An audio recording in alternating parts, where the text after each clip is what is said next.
wonderful to see you.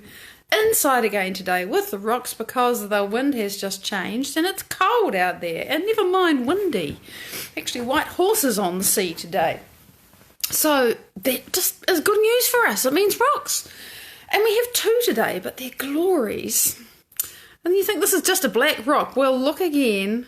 It is fluorite. I think I've had to do this before. Bear with me, please. If I catch the light behind... There you are. You can see how beautiful this is. It's the most fabulous thing.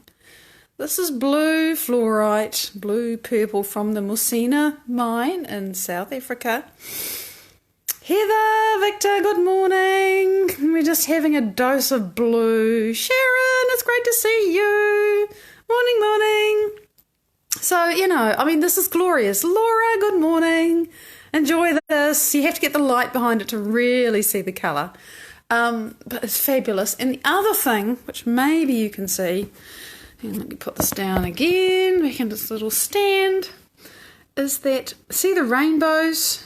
I'm going to try and catch them in the light. There's a whole layer of water in this somewhere, and it makes little rainbows. They're a bit hard to see, but those bits that seem very reflective also have colours in them. I'm just trying to find where's the strongest bit. Oh, here. So, really? There? See if I can catch it for you. It's pretty hard to catch on camera. Rhonda, good morning. But, there you go. It's an interesting thing trying to really show rocks on camera to see what you can see with the eye, but it's glorious. Depending on which way you hold it up, you can just see the colour kind of bouncing off the outside of it, but really when you treat it like stained glass, it's fabulous. So, this is a beautiful thing, and apparently quite rare. There isn't necessarily that much fluorite still coming out of the Musina mine, and it's glorious. This is a familiar friend, and I'm very fond of it. This is a big piece of smoky quartz. Don't know where from. Can't remember. I have been told, but I don't recall. And what I need to say, it's glorious. It fits in my hands beautifully, right? That's a nice thing. You can have a lovely crystal. It's hard to hold. But this one fits beautifully, and it's kind of like ice in here. Oh, what if by chance that your fears are just learned from years of doubt? Yeah, well, Derek, we'll talk about that. I'm glad you asked the question. Karen, good morning. And good morning, Derek. It's great to have you with us. It's a really interesting question about fears and doubts. And trust me, I had them in my face full volume yesterday. So I'm going to talk about that. But right now we're doing some beauty because, of course, it gives you all a chance to join in. And beauty helps us elevate our emotions. And we actually need to do that. Because this is something I learned from Dr. Joe Dispenza, who, truly is my hero. The only man, woman, child, whatever that I've ever actually wanted to emulate and be like. I'll put this away now. This is a really amazing concept to me. Carolyn, good morning. The amazing concept is this. Berna's here. That's an amazing concept, but that's not what I was going to say. The amazing concept is this. If you're feeling fear and doubt, the only information that can get into your brain, your nervous system, your body, is equal to your emotional state. So you are going to see the world through a lens of fear and doubt, and that's all you can perceive. So if you want to have a different experience, you've actually got to change yourself somehow out of that state of being into something else. And those of you who have been with me for a while know that I blither on about this a lot, because nothing changes until you do. Andrea, good morning, honey. Nothing changes until you change your energy, and changing your energy means changing your state of being, and changing your state of being means changing how you think and how you feel. And if you're anything like me, when you first start, that can seem completely impossible. It's like, what? Because it's so ingrained, right? It's so ingrained to feel fear and feel doubt because, the world is a scary place, and I have all these experiences that I can look back on that say, shit happens to me, so I've got to keep looking for more shit and try and avoid it. Talking about that yesterday. So, yeah.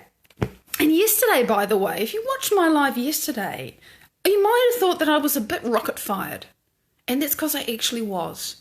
Something really powerful came up early in the morning. I had my meditation. It was fabulous. I went for a walk. Car, pow, really powerful incoherence, pure, I want to rip the eyes out of every living creature on the planet. Angie, it's great to see you, honey. It was powerful, really was. Oh yeah, I know, this is my body just really wanting a fix of rage and survival emotions and anger and anything other than being present. So, I had that, it was a bit of a battle all day yesterday. I did.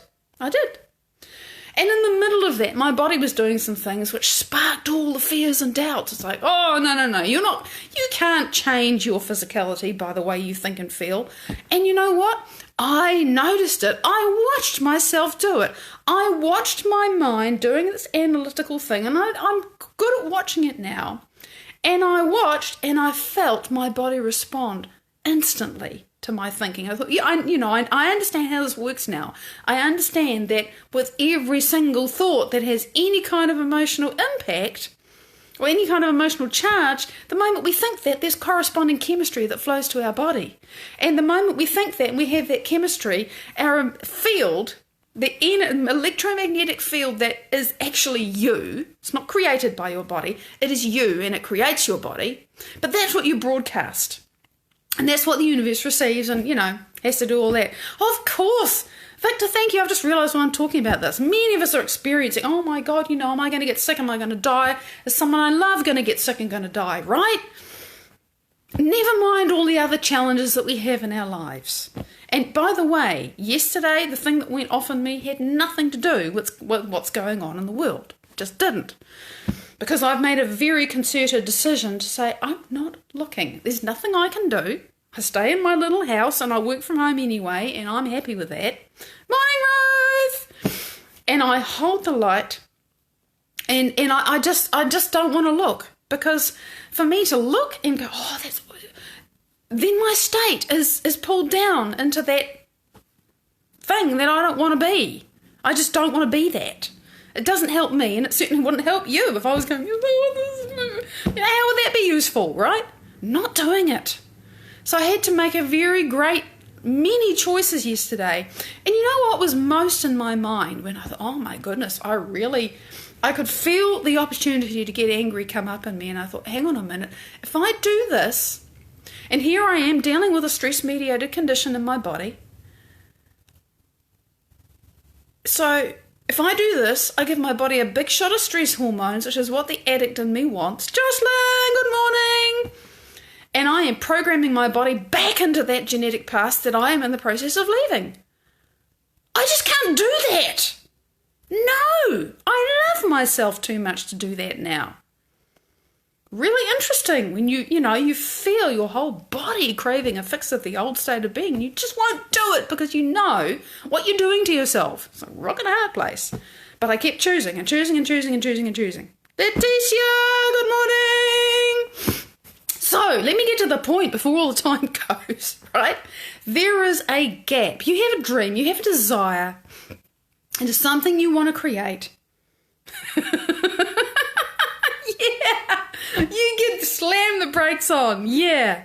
When you can catch yourself, when you can watch yourself, when you can notice, and even better, and it takes practice, but even better if you can stop yourself from having the temper tantrum, which is what I did yesterday. It's like, yes, I did that. And it wasn't easy, but I did it over and over and over again.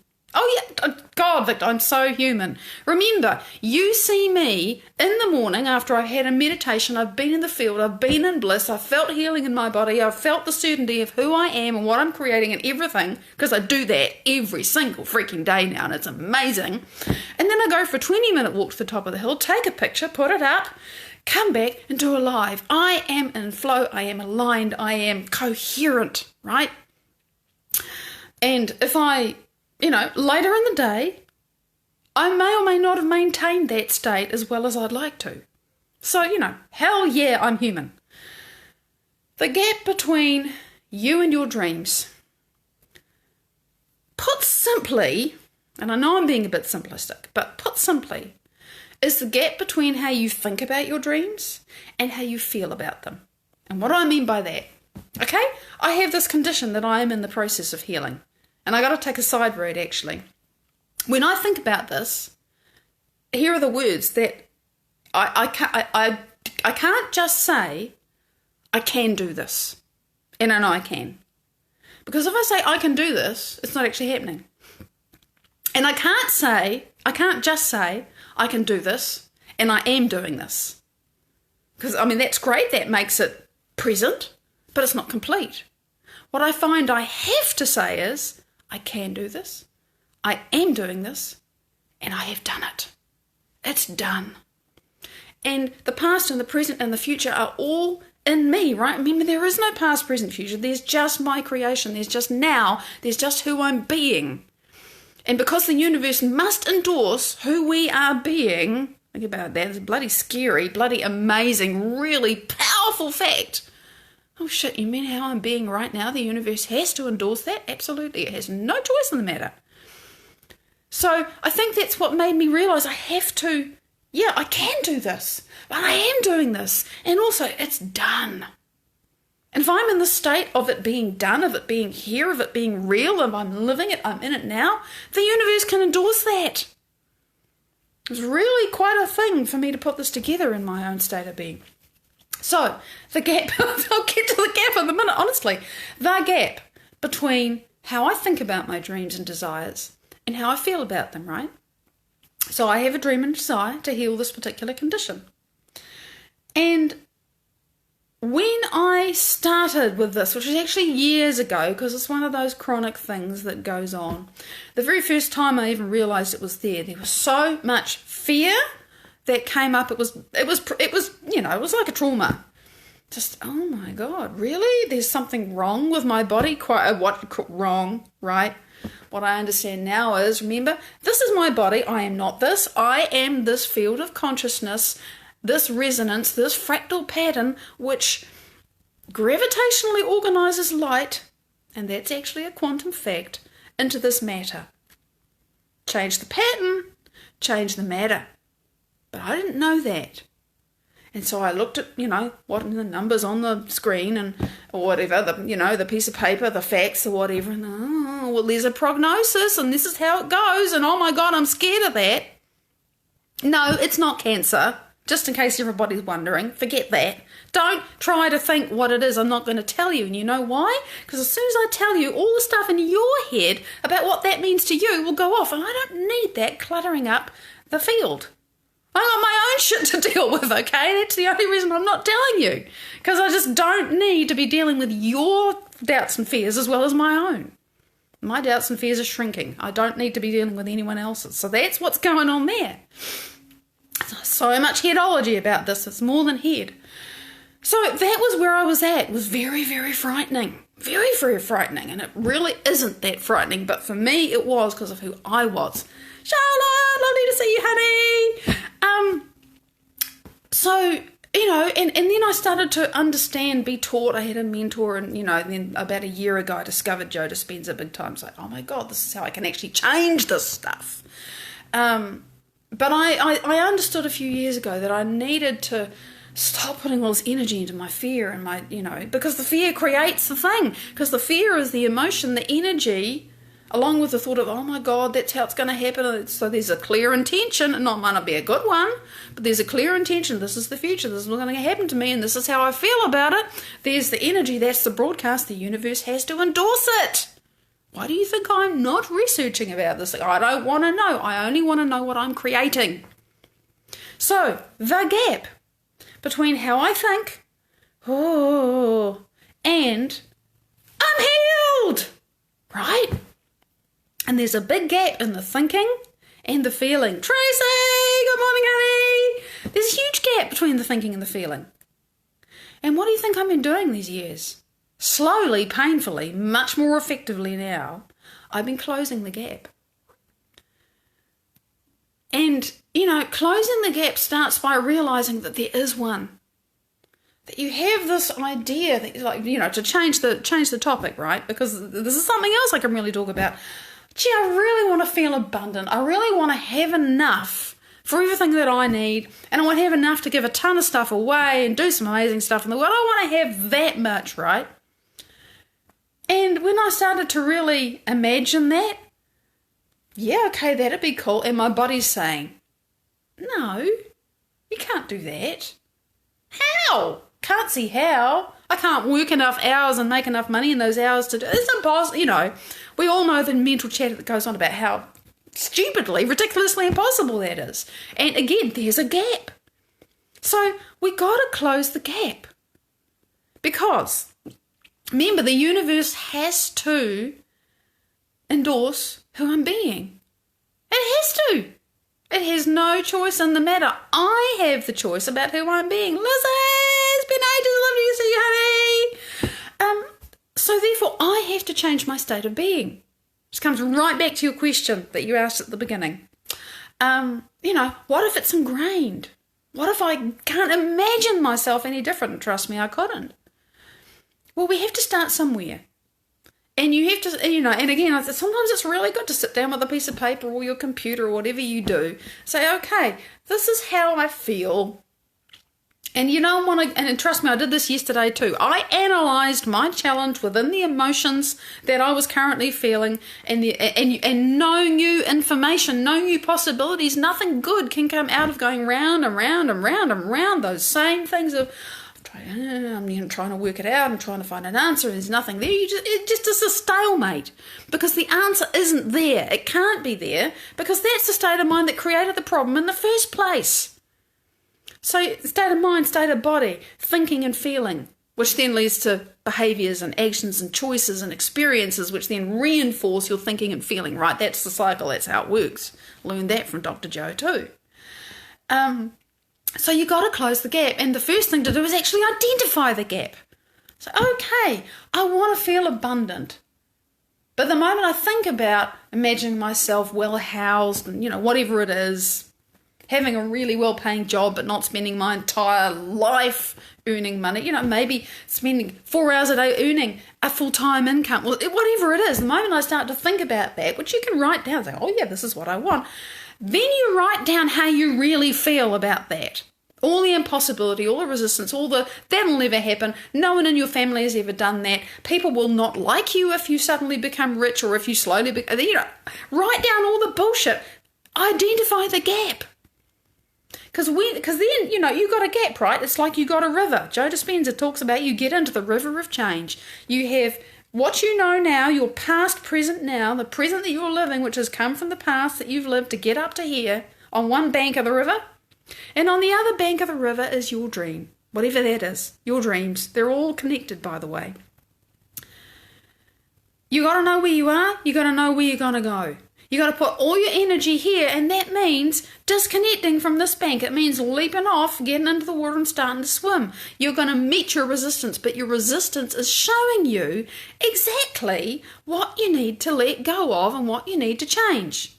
So as the shit comes up, like it did yesterday, saying, oh, you're feeling this thing in your body, oh, it must be bad, No! I went into the field yesterday and I felt the energy move in my body. I felt the changes. I saw it. I felt it. I heard it. I sensed the whole thing. I know this is true. Am I going to believe this little sensation, which I created through my stressful thinking anyway? Or am I going to believe what I know? That's the gap. I get to make a choice who I'm going to be so the universe can endorse that. Really clear what choices I'm making. Oh my God. Who am I going to be in this moment? Because the universe is going to endorse that. And it is instant. It's not delayed. There is no delay in this. We are not punished for our sins. Again, to quote Joe Dispenza, we are punished by our sins. It's instant. It's there. If I inhabit the space of fear and lack and doubt, then I'm going to get more of that. And I'm going to get experiences and more thoughts that reinforce the fact that that's true. Jessie, good morning, honey. This is just how it works. So when your fear comes up, yeah, it's resistance, right? But it's also saying to you, hey, you're believing and feeling and sensing and making this true by putting your attention on it. Really? I asked you a question yesterday, I'll ask you a different one now. Your right butt cheek, put your attention there. Can you feel it? You weren't thinking about it before, were you? Didn't exist to you. Didn't exist to you. Where we put our attention, it gets real for us. So if you keep putting your attention on your fears and your doubts, they will grow, they will get real. And remember, it's hard because your body is conditioned to the chemistry that comes with the fear and the doubt, and there's a super highway to fear and doubt in your brain, and that is why change is difficult, because we have to carve a new path through the jungle and consistently choose to take the little winding path from all the thorns and the vines and everything's in the way, and it's not easy inside ourselves. We have to carve this new path, and we have to walk away from the old one over and over and over again. And for many of us, it's easier just to go back to the old self. I know how to do fear and doubt. I can do it without even trying. You want me to do love? You want me to do worthiness? You want me to do wellness? You want me to do abundance? I don't know how to do that. It feels wrong. It will feel wrong. You're not used to doing it. If you understand that, it's not so, there's something wrong that it doesn't feel fabulous for me. It didn't feel fabulous for me for a long time. Now I actually know how to do joy. Most of my life I did not. Nobody's fault, by the way. Nobody's fault. It's just how it happened for me. So, when you find yourself in the gap, when you find yourself thinking, I really want that, but it feels so impossible, so far away, you have a choice. Whether you continue to put your attention on the impossibility, or whether you can step into that river which is flowing and it's unknown. You don't know if there's alligators and submerged logs and rocks, and you don't know if you can swim to the other side. If you stay on the bank, you will never go anywhere else. If you get into the river and you start to trust the river and you start to realise that whatever comes in that flow is you, remember you are this, not this, you are this consciousness. And that resistance, that fear, that stuff that comes up, I know this now, I really know this. I knew it yesterday. It's one of those things that just help me continue to choose. I'm manifesting this perfectly and lovingly because I'm ready to move through it. And on the other side of this resistance, when I get to choose my future, I'm more in love with my future than I am with my past. And I remember that, and I consciously choose that even when I don't feel like it. But it's easier now because I practiced it for so long. Then I'm striking out for the other bank again. I'm getting closer to my dreams because I'm moving more into that state of being. I'm out of time and I've got to tell you the story and I'll close. I healed my thyroid already. I used to have Hashimoto's. I don't have Hashimoto's anymore. And one of the things that came to me in my meditation today was the realization that the reason why this just healed quietly on its own, and I sat down and did my very first meditation with Joe, and I knew that my autoimmunity had dropped, and it got better over the next couple of 3 months. It was sort of up, done, gone, finished. And I went to the doctor recently, and my TSH, which is the brain saying thyroid, you need to work, still a little bit elevated, but it's come down from last time, so I'm still healing it. Right? I haven't taken any thyroid support for years, many months now. That'll be years soon. That happened because I speak my truth. And I've been doing that for years. I've been in that state of being aligned, having a fairly aligned throat centre for quite some time. The lower centres, the stuff in the gut and the body and all that, where the survival emotions sit, they're about feeling safe, they're about feeling worthy, and they're about feeling empowered. And I had this realization, when I feel more safe and more worthy and more empowered than I have in my past life, where I really didn't feel like any of that, the stuff that I'm currently dealing with is automatically it's going to go away.